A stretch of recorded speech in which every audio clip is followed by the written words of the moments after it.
It's Android Authority. We're taking a first hands-on look at the lion in the room in the 7-inch, 8-inch market, which is the iPad mini versus Samsung's recently announced today, in fact, the Galaxy Note 8.0. Now, as you can see, both have a very, very similar form factor and also aesthetically are quite similar. Now, the iPad wins it for me right here simply because of its brushed aluminum and its really, really nice thin bezel. And it's also thinner, but it's nice to see Samsung come to market with something innovative with S Pen functionality and hopefully aggressive pricing.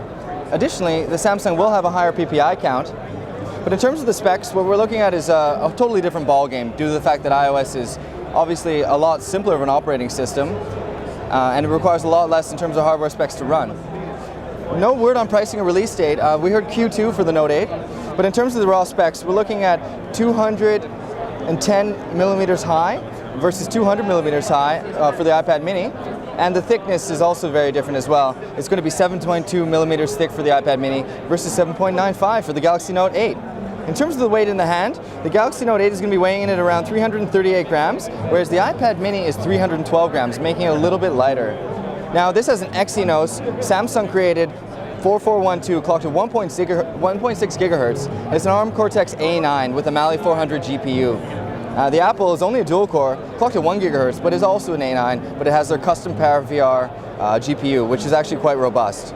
Now, this is an 8-inch display with the Galaxy Note 8, obviously, versus the iPad mini, which is 7.9. Both are of the IPS LCD variety. Now, the PPI, thankfully, on the Galaxy Note 8 is going to be a lot higher. We're looking at 189 pixels per inch, whereas with the iPad mini, it is only going to be 162 pixels per inch. Right out of the box, actually, this is kind of cool. The Galaxy Note 8.0, at least the one we're looking at here, it has microSIM HSPA Plus capability and microSD expansion, which is awesome. Now, sadly, we don't know whether or not this will be released in North America, but internationally, you will be able to pick one of these bad boys up, and it will have the ability to have a SIM card added to it. Now, this one contains 4,600 milliamp hours for the Galaxy Note 8, and the iPad mini has 16.3 watt hours, so really hard to differentiate there. Camera-wise, they're both very similar.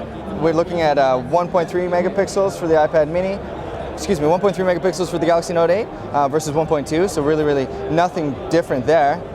But the fact that this doesn't have any pen functionality whatsoever means that it is a little bit limited. It's sort of a passive media consumption device. A lot of people really like it that are looking for a smaller form factor, but for anyone that wants to jot notes or take pictures or create, the S Pen is going to lend a lot more functionality on the Galaxy Note 8.0. For anyone that owns Galaxy Note 2, they will know that the S Pen has a lot of cool stuff that you can do, and we don't really have time to fully demo that as we're in a little bit of rush mode here. But we just wanted to offer you a first hands-on look at the iPad mini versus the Galaxy Note 8.0. Tell us which one you think is better. Do you think Samsung's created something good here, or is the iPad still going to reign supreme? It's Darcy Lacouvet here from Android Authority. We're live on the ground at Mobile World Congress 2013 in Barcelona.